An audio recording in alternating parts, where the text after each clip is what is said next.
when I woke up for the end of that Warriors game last night, maybe my senses were telling me to watch Steph, or maybe my senses, my girly senses, my womanly senses were telling me that there has been a vast disgrace to the People's Sexiest Man Alive race.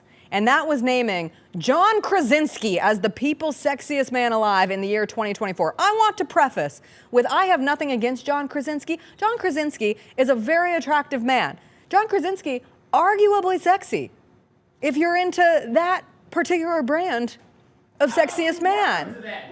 He's attractive. He's married to Emily Blunt. He was most recently in the, why can't I think of the name of it? I went and saw it in theaters. The prequel to the one where the aliens come. Yes, the prequel to A Quiet Place. Thank you. He directed If. He's expanding in his entertainment world. But alive? Sexiest man alive? Did Glen Powell die? Did Jonathan Bailey die? Hell, I'll even throw Travis Kelce into the mix of this year. Did he die? Is he dead? Because if they're dead, then sure, this makes sense. But if they are alive and breathing as of this morning, and I have not seen Pop Crave, hasn't hit us with, they told us Spirit Airlines was going bankrupt, but they haven't told me any of those 3 people are dead. I saw this and I could barely go back to sleep last night. I just got this fancy Oura ring. My dad sent it to me as an early Christmas present. I'm so excited because I talked about it on the show and he heard it. It was like the greatest thing ever. Your dad is a walking algorithm. He is a walking algorithm. He listens to the show. No, you know what? It's just nice. He listens. He listens when I say something. And next thing I know, he was secretly asking Chris my ring size and asking me for Chris's ring size. And so we have these Oura rings that like track your sleep.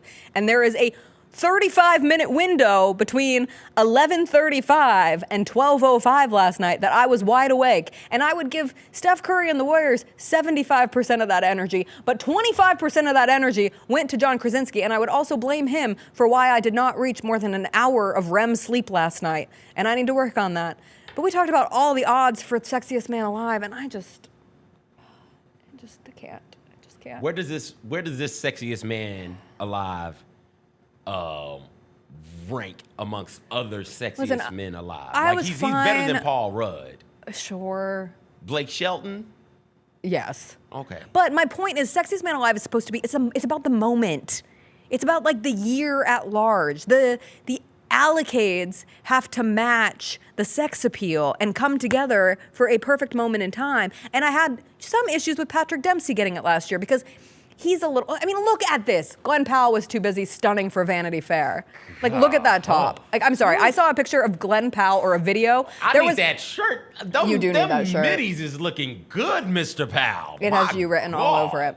There was a video. That's a sexy man right there. There was a video that crossed my timeline of Glen Powell bicep curling puppies yesterday. And I was like, he's got this in the bag.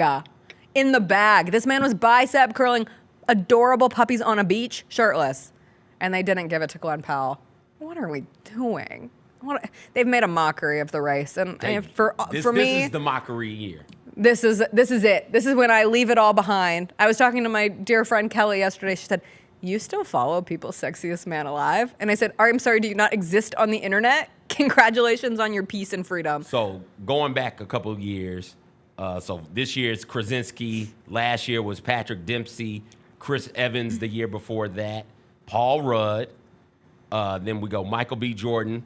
John Legend was another one where it was like, are we sure about that? Idris Elba, we talked about that tall glass of chocolate milk. Blake Shelton. The Rock managed to get on here. David Beckham, which, oh boy, he's I'll never take that one away. Ooh, Chris Hemsworth. What's my man's name who had the nipples out? Adam Levine.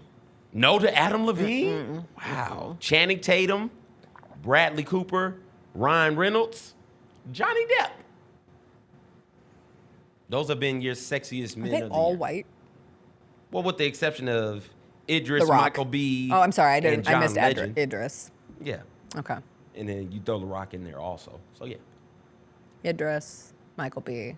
Michael B could be every year. See, there are some people who could be every year. Michael But that's why they're going to give Glen Powell this award in like 10 years. And it's going to be like, why didn't you just give it to him in 2024 when he first deserved it? Anyway. And listen, Sterling K. Brown is still out there sexing it up. Like, I don't know why he's not sexiest man of Yeah, the year. he does deserve one along the He way. deserves. He's earned. Look at that body and tell me that man has not. Look at that body. earned Just look at sexiest that man of the body. year. Look at that body. I work work out. out. Did you know the youths, they're throwing away our recipes, CJ. They're throwing away our recipes. The kids don't know the song Shots by LMFAO. Like, what are they doing? There's the full list of all There's of our the full sexiest list. Men of the year. Idris could win it every year. Dempsey Every could year. win it every year. Every year. Beckham could win it every year. Michael B. every year. Michael B could win it every year. Bradley Cooper could win it every year, honestly. Although Really? he's getting a little, Evans. I think Evans could win it. sure.